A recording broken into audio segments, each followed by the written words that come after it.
Hyderabad GHMC council సమావేశం వాడివేడిగా జరుగుతోంది. ఈ సమావేశానికి బీజేపీ ఎంపీ రఘునందన్ రావు హాజరయ్యారు. బోరబండలో బీఆర్ఎస్ కార్యకర్త సర్దార్ మృతిపై నిరసన వ్యక్తం చేశారు ఆ పార్టీ కార్పొరేటర్లు.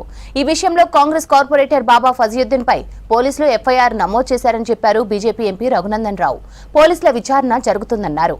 బీఆర్ఎస్ కార్పొరేటర్ల దగ్గర ఏమైనా ఆధారాలు ఉంటే పోలీసులకు ఇవ్వాలని సూచించారు ఎంపీ. బాబా ఫజీయుద్దీన్ వల్ల సర్దార్ చనిపోయాడనేందుకు ఎలాంటి ఎవిడెన్స్ లేవని చెప్పారు మేయర్ విజయలక్ష్మి. కౌన్సిల్లో ప్లకార్డులతో నిరసన తెలపడం మంచి పద్ధతి కాదన్నారు మేయర్. టీఆర్ఎస్ కార్పొరేటర్లు చేసినటువంటి కన్సర్న్ ఒక కార్పొరేటర్ గారి వల్ల ఒక నిండు ప్రాణం బలైందనేటువంటి ఆరోపణ ఏదైతే వచ్చిందో ఆ ఆరోపణ మీద రాష్ట్ర ప్రభుత్వం పోలీస్ యంత్రాంగం ఒక ఎఫ్ఐఆర్ నమోదు చేసింది. కార్పొరేటర్లు ఎప్పుడు అభ్యంతరం తెలియజేయాలంటే ఒకవేళ ఎఫ్ఐఆర్ నమోదు చేయకపోతే అధికారంలో ఉన్నటువంటి ప్రభుత్వం ఆ కార్పొరేటర్ ని కాపాడేటువంటి ప్రయత్నం చేస్తే మనం జెన్యూన్ గా ఆ కార్పొరేటర్ మీద చర్య తీసుకోవాలని డిమాండ్ చేయడంలో irrespective of the parties I support them. But ఆ జరిగిన సంఘటనలో నేను కూడా దినపత్రికలలో చదివిన సమాచారం మేరకు వారి మీద ఎఫ్ఐఆర్ నమోదైనట్టు ఇన్వెస్టిగేషన్ జరుగుతున్నట్టు దినపత్రికలలో చూడడం జరిగింది.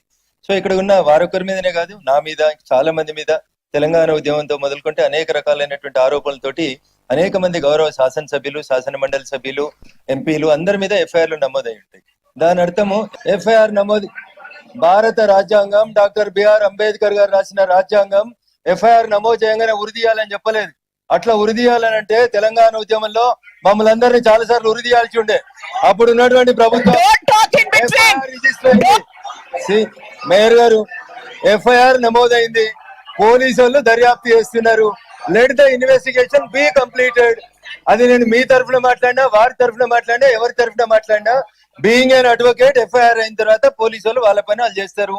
మీ దగ్గర ఏమైనా ఆధారాలు ఉంటే, మీ దగ్గర ఉన్న చాలా మంది ఎమ్మెల్యేలు కూడా అడ్వకేట్స్ ఉన్నారు, వారిని తీసుకొని వెళ్ళి కన్సర్న్ ఎస్హెచ్ఓ గారికి ఆధారాలు సబ్మిట్ చేయండి.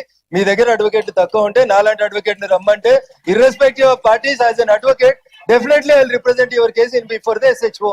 I hope you understand because he's a senior most ఒక అడ్వకేట్ కాదు, ఒక ఎక్స్ అఫీషియో మెంబర్. తెలవకుండా అంత క్లియర్ గా ఒక ఎక్స్ అఫీషియో మెంబర్ ఎక్స్ప్లెయిన్ చేశాక ఏదో